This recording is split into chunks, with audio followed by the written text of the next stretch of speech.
Welcome back to the program, everyone. Let's head to the dailies this morning, right here on the Morning Brief. Mr. Deni Fetayo joins us live on the program. Good to see you in the studios. It's been a minute we had you here in the studios. Yes, good morning. Abuja, you're outside the shores of Nigeria. Yeah. Man must chop. Okay, well let's not go to stomach infrastructure. All right, let's begin with this Nigeria this morning. It leads with something that has to do with our health. This Nigeria says Lassa fever death toll rises to 237 as cases hit 1,000 in Nigeria. Death toll rising to 237 as cases hit 1,000 in Nigeria. So in fact, I wonder what do you make of this story, because you know how we are in this part of the world. Maybe to continue from where you stopped, we'll be like, we want to eat, we want to survive. So sometimes we throw our health in the wind. Of course, that's not a good thing, throwing our health in the wind because of some infrastructure in quotes. When we talk about Lassa, it still beat my imagination that the government at all level, whether federal, state, and local government, have not been able to do something, especially primary health care, which is first contact to the grassroots. And if we are talking about we're having 1,000 cases, so we don't know the situation of those people, of the outcome of and these are the things I think government can also provide and say is a national tragedy for me, that they need to say it should be if they say they are providing subsidy in kind of free health care services for those who have this kind of fever. You know, some people, because they could not afford registration fee as low as 2,000 to go to the hospital, they resort into self medication, which might not help. The matter is just only a fever. If I take paracetamol or whatever, that's all. But they don't know that it goes beyond there. And I think the government too, when it comes to orientation, information, you know, the awareness, the campaign, these are the things I think should be blaring in all our radio station, television station, local newspaper, and all of that, and telling people about the measure they can put in place. Just like when we had the Ebola or COVID, where you need to wash your hand. If you notice these symptoms in your body, please visit the nearest healthcare services or call this number, emergency number. You'll be attended to, and those are the things I think they should be discussing this time around if they want to tame the death that's from 237. Of course, the life of a Nigerian does not well, let me say she can't, because we are part of this country and it belongs to all of us. Okay, where do I go to? Well, this is maybe let's go to New Telegraph newspaper. Why led coup plot against Tinubu by Colonel Maji says what happened has a long history. It's a page 4 read. I don't know whether you've seen that story. Yes, I do. You know, you can't build a house on the wrong foundation. Whatever you call it, a coup is a coup, whether you don't like the person in charge, what he's doing. I think one of the things you can do, you can step aside, you know, make your views known. But he made mention of some certain things. I don't know whether if you have read it, talking about that they should establish a channel where they can, those who are serving can communicate or drop a message for the army chiefs so that they can know what they are going through without fear of victimization. And I thought he talks about welfare. I think the man in question said he had 5 children. It's fair for his kind of the salary that is collecting to raise 5 children. And thanks to the presidency, I think about a few weeks ago, you know, 50%, 80% increment of salary. You know, it talks about the welfare package, the housing, you know, and those who are wounded in combat. So how are they being treated? I look at all those things. Those are the questions that I think the government should address. But coup in whatever form is not the best way to do it, you know, to overthrow a constituted authority. But it raised some concern, which I think the people, you know, at all level, whether state, federal, of course federal, should look into, not just only the military alone, even the police and what have you, all our military personnel, I think they deserve a better engagement. Of course, whatever it is, there's a rule of engagement. You can't just wake up and, saying you want to overthrow any government. I wonder if I can ask perhaps a rhetorical question. Where is Tinubu Silva? Because he was essential and critical to all of this. I'm sure the government have their eyes. Maybe the president had the first report or this information. That was why they did the increment in. Because I was hoping to hear him say something about NLC as the day unfolds. About Silva in that interview. But let's switch gears now to Daily Trust, which leads with something else. It has to do with politics. 2027, opposition revives coalition against Tinubu. 2027, I like the rhymes there. Opposition revives coalition against Tinubu. It was interesting to see His Excellency Alhaji Atiku Abubakar in Osun State yesterday, and the ADC were bragging and saying, we are the only party whose presidential candidate has come to join the party to campaign. No other presidential candidates, whether from Accord or APC, is in Osun State. But how is this going to work, especially with the electoral act? Does it mean that one party may just step down completely and support? How is this going to work? Yes, they said you can't continue to do the same thing and expect different results.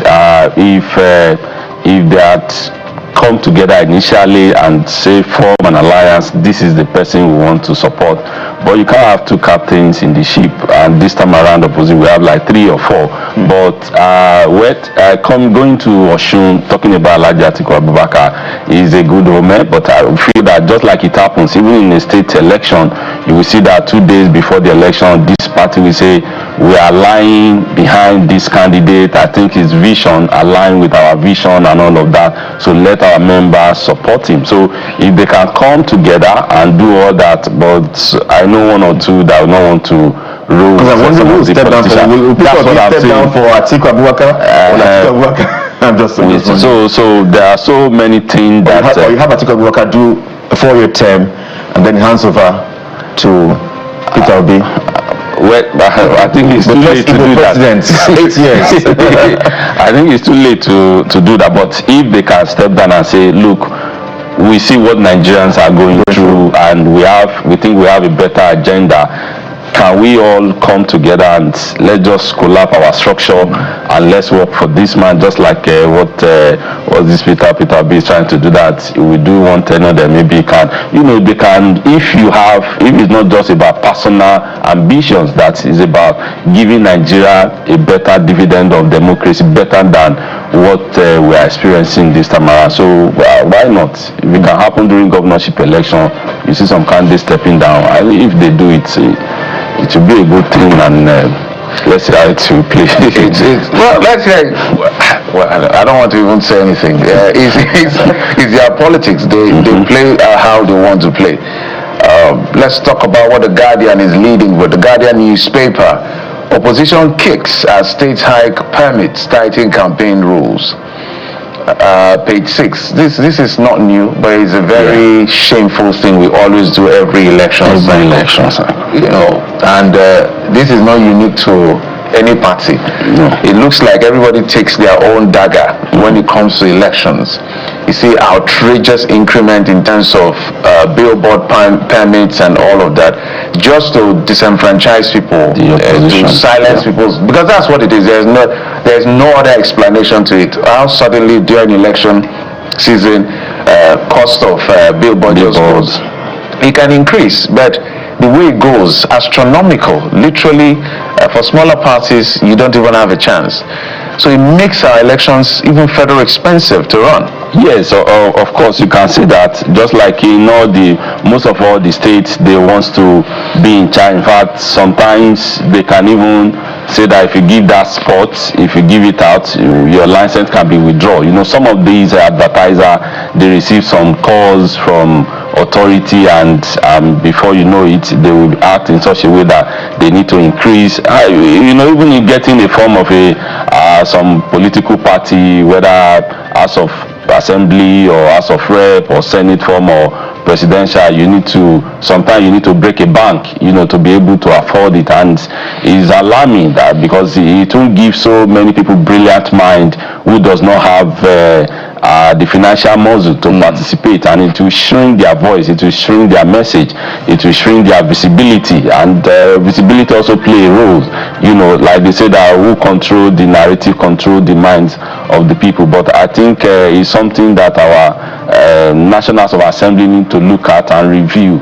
Why must there be increment, astronomically, just to make sure that the opposition does not have a chance? And not only that, even some who have the money. There was a campaign we had wanted to do in Abuja, and before they said someone has paid for everything for 1 year. I'm like, how? So they said, is it not money that billions or not? Yes. So that's the thing we are talking about. Those are the issues that even the people at the National Assembly should look at it and review. The maximum you can have a sport 1 month, let it be a rule, another person must have it. Or you distribute it fairly. Yeah, you distribute it fairly. For the people that can afford it. For the people that can afford it. That's affordability is another question again, because increasing it is not good for our democracy, and that's making it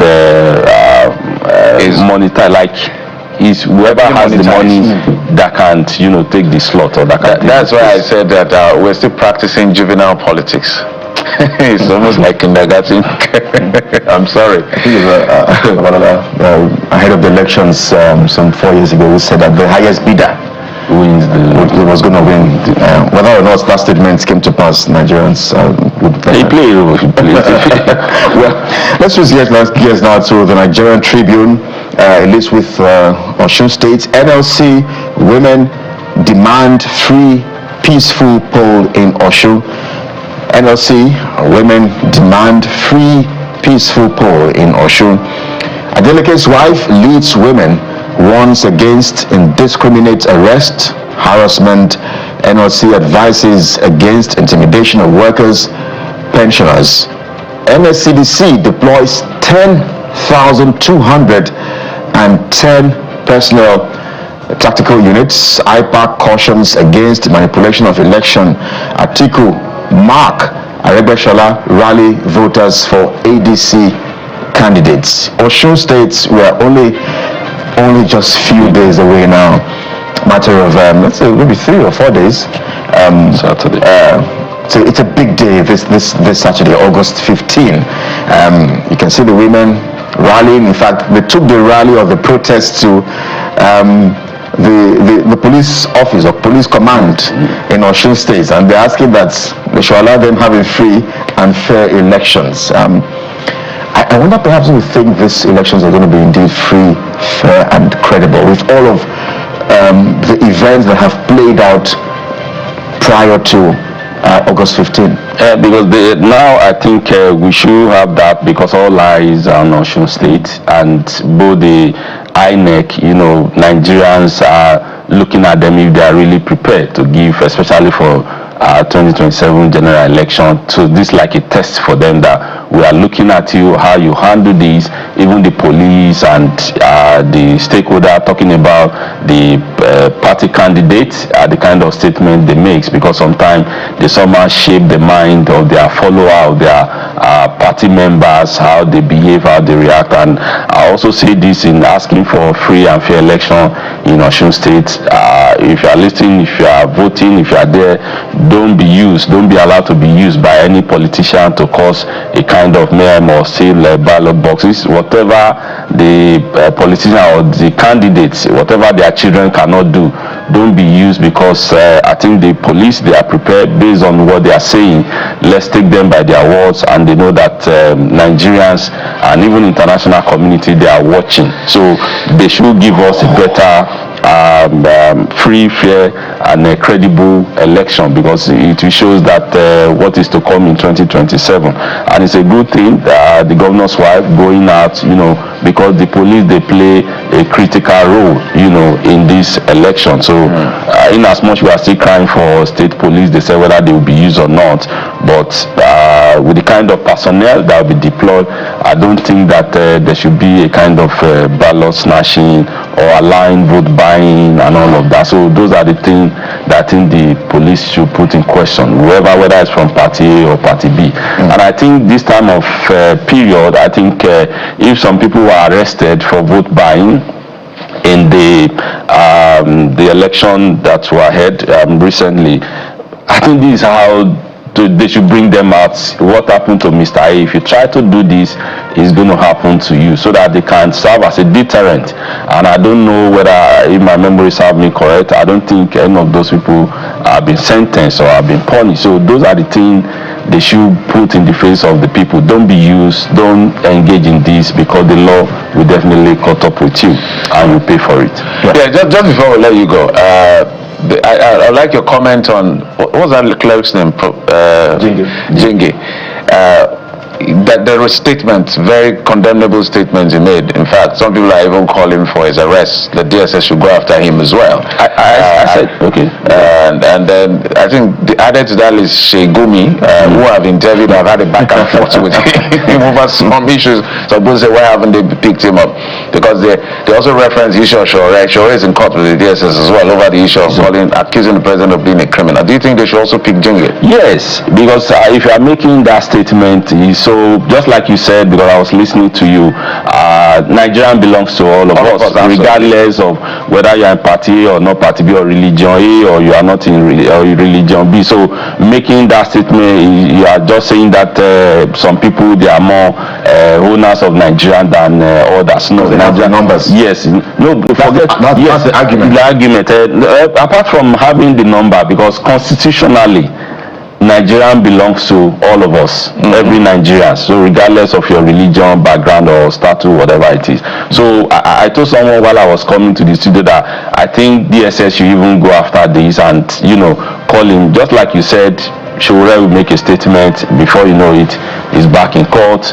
And while some people over there in the part of the northern, and they'll just be looking at them as if nothing happened. And I want to commend you as well for calling out our brothers in the presidency, the spokesperson, all of them. They are not saying they should talk. They are not saying anything about it. These are the condemnable. 2 weeks or 3 weeks ago, we were talking about Cardinal Onaikon saying that he was just saying this: you people should govern. That's what we elected you for. Do your job. And somebody calling and say the other people they are infidel is a very heavy statement and should be condemned. From every right. We're about 5 or 6 months of the elections or thereabouts. And so these kind of statements are no. They should come. Even the National Assembly, the principal officer, everybody should. We don't have the guts to do that. So we should be hearing from DSS whether they should extend an invitation to that man. Yes, let's see. Yes. Because of that insight. Yes, and let him come and say the reason why explain himself. Then and also those governors that were laughing. Of course, because sometimes I had the opportunity. I think the former military president, so he was talking about, I met a governor, that these are the things that is happening in your state, and the man said, see, when election is coming and there are statements you cannot make, there are some things you cannot go after. I see that, let me use Lagos for example. Sometimes they said in quotes that when election is coming, they allow some of these Okada or Keke Napep to have their day, but immediately after the election they just switch. So that's a double standard for me. If you want to do this, just go straight ahead. If this is your principle, let's see what the DSS will say about this, or you should have some meeting. I'm just wondering if the presidency would have the guts to arrest. The presidency the presidency's work is to condemn. Yes, which they haven't. Which they must. They must. Yeah. Let's say they must. They can choose not to. They can choose not to, but one they condemn or not, because it can destabilize a nation. That's a statement, and that's where DSS comes in. Irresponsible. Greatest respect to the cleric. It's condemnable. Because this just happened just after Cardinal Naikon's incident. So we're expecting the same energy they put into on this one. So that the message will be clear. Simple. Nigeria belongs to everyone, and nobody should be allowed to mix. You can say anything in your private spaces, but in a public, no. It's a no. Yeah, thank you. Well, absolutely, yeah. Adini Feta, public affairs analyst, thank you indeed for your time on the program this morning. Thank you. It's my pleasure to be here.